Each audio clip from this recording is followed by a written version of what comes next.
for that goal. Slightly unlucky with Foden, but in the main, I think they've been excellent. How do you evaluate that first half? Yeah, I agree with Alan. The energy in the team was fantastic for the first 20, and I think they mixed up their game brilliantly. We saw a lot of runs, penetration from Sterling, from Mount, from Phillips on the other side, which I think gave the Croatians a lot of problems, and it's when you want to score.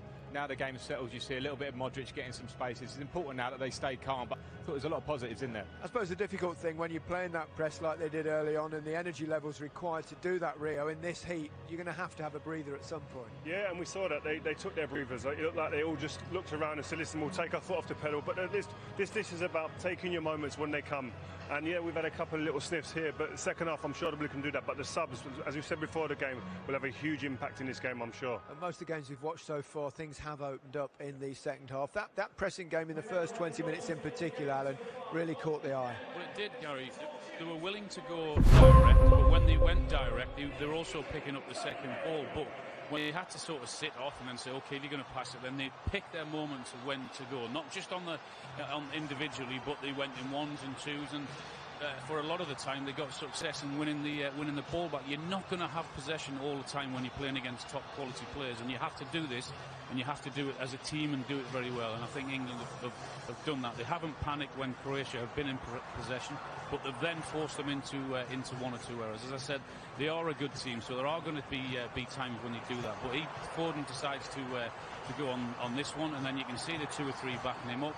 Then again, Phillips, who I think has been excellent, as many players have in there, has played his part also. So from that point of view, they've done that very well. Individually, there have been a lot of impressive performances, Frank. Who's caught your eye mostly? Well, I think Phillips in midfield. I think that the energy and the few clips we saw there, I think it's brave selection from Gareth in midfield. He slightly tweaked it and played Bryce slightly deeper, Phillips on the right and Mason on the left, and that then gives Phillips and Mason the chance, okay, you can jump, and you know you've got security of Rice sitting behind you, and they did that very well for the first 20 minutes or so. I think you've had a close look at the formation, Rio, and how it's worked well for England. Yeah, because that was a big question mark going into this game, and I think playing the 4 at the back, we questioned could it be a 3, but it's the 3 in midfield, the way they've shaped up with Declan Rice at the base of it, allowing Mount and allowing Phillips to be free, and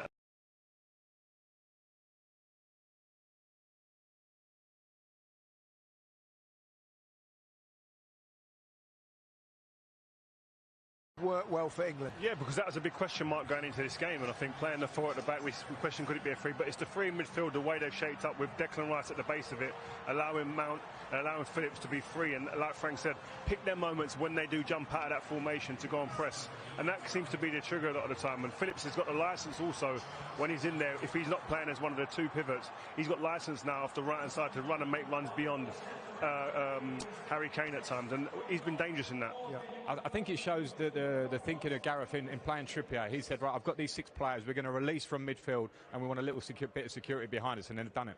Yeah, and England did have 1 or 2 near misses in the first, particularly Phil Foden.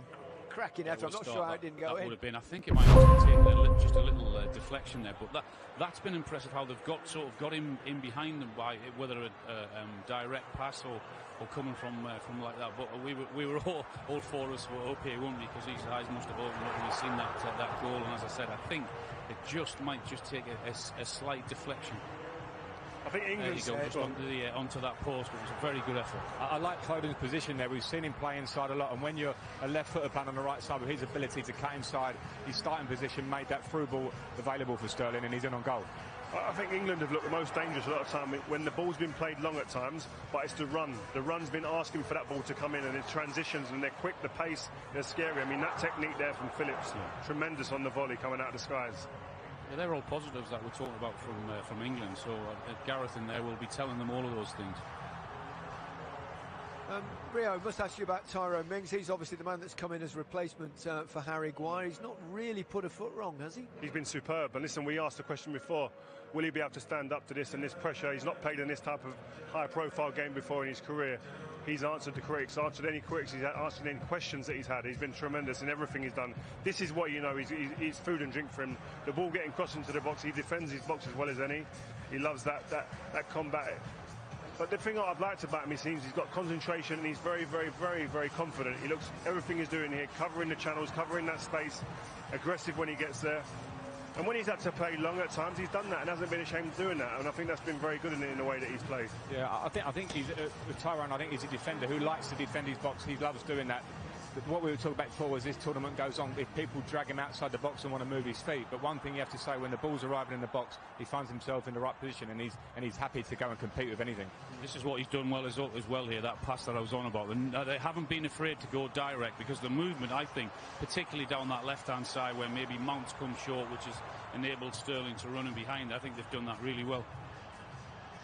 There have been warning signs every now and again, and he's just been the one who slammed the door shut, which has been fantastic. And he got fouled in the end, but it was good positioning, covering, and watching the runs. And that's when it happens, like Frank said, intricate passing drills in front of him is when it can open up and be a problem. You've got to concentrate. Yeah, that's been a real bonus, but this is England. England fans at home, they'll be nervous, they'll be tense. It's goalless, and we'll all be worrying about where the threat's coming from. And Luka Modric, I mean, he's at 35, he's still such an elegant footballer, isn't he? Well, we were waiting for him to try and get on the ball, but he couldn't because of the way England were playing and how they were pressing. But it was inevitable after 20 or 25 minutes that couldn't continue, and he was sort of going deeper and deeper to try and force the play and get on the ball, and he did that. And we just saw one or two bits of top quality, just to give us a little reminder that he can still do the business out there, Frank.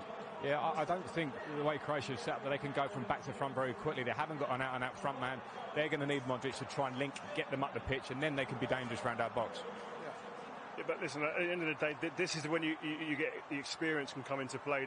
They've weathered the storm. The first 15-20 minutes was difficult for them. They've got through that. I'm sure they'll be shuffling the pack once they get in that changing room. Yeah. Start of the second half will be very important for England. Well, we've got quite a summer of sport coming up with Wimbledon and the Olympics as well. Keep up with it all on BBC iPlayer. When you make calls that maybe could be questioned, a right back and left back, you tweak the system. I don't think any of us quite expected Phillips to play advanced like he did in the first half, probably man of the match in the game. So I just think from Gareth's position, he can look at it now and say, there's something about this group. What I ask of them, the energy that they've got, that kind of bit of attitude and arrogance that they seem to have in a good way, that I'm not sure we've had in our group for a long time. With this atmosphere around and this crowd behind them, they can do something. There was huge pressure, by the way. Once the teams came out, you looked on social media, even us in the stadium. Oh, why is Trippier playing left back? Why is Grealish not playing? Yeah, why is Grealish not playing? Sterling got his 13th goal in 17 games, by the way. Right. He's someone who can be trusted in an England shirt. Yes, club form might not be there, but in an England shirt, Gareth's got people who he can trust. He's tried, and listen, this team's going to go from I said that before the game, Rio, when Terry Venables thankfully stuck with me. I was still scoring goals for Blackburn, but I'd never scored for almost 2 years, and there was a lot of people shouting for me not to be in the team, and I get and understand that. I think that was similar to Raheem today. I'm not saying he's going to go on and score a load of goals, but that decision today took a lot of courage, and Gareth knows him. He knows him. He works with him. He's seen him in training, and Raheem never let him down, and Gareth has stood by him today, and that's a decision that's worked really well. Well, let's hear from the goal-scoring hero for England. Here's Raheem Sterling with Kelly Summers. Raheem, you grew up in the shadow of Wembley, and you've just scored the winner in the opening game of the Euros. How good does that feel? Yeah, it feels good, to be honest with you. I've always said if I played at Wembley at a major tournament, I'm scoring at Wembley in my back garden. I said I have to score, and it's great to finally do that. Talk us through the goal as well, because you think this season you haven't scored as many as you would have liked for your club. You certainly score a few for England. Yeah, honestly, there's a lot of different reasons I haven't scored for my club, and that's totally irrelevant now. I'm here with England, I'm enjoying my football, and that's the most important thing, and I'm just happy to score. And the goal itself was a lovely move. Talk about the inclusion and the role that Calvin Phillips played in it. Yeah, brilliant. He kept driving with the ball. A lovely bit of skill to come inside, and a lovely weighted pass. There's plenty of competition in the area of the pitch that you play in, but do you feel like you've justified your selection today?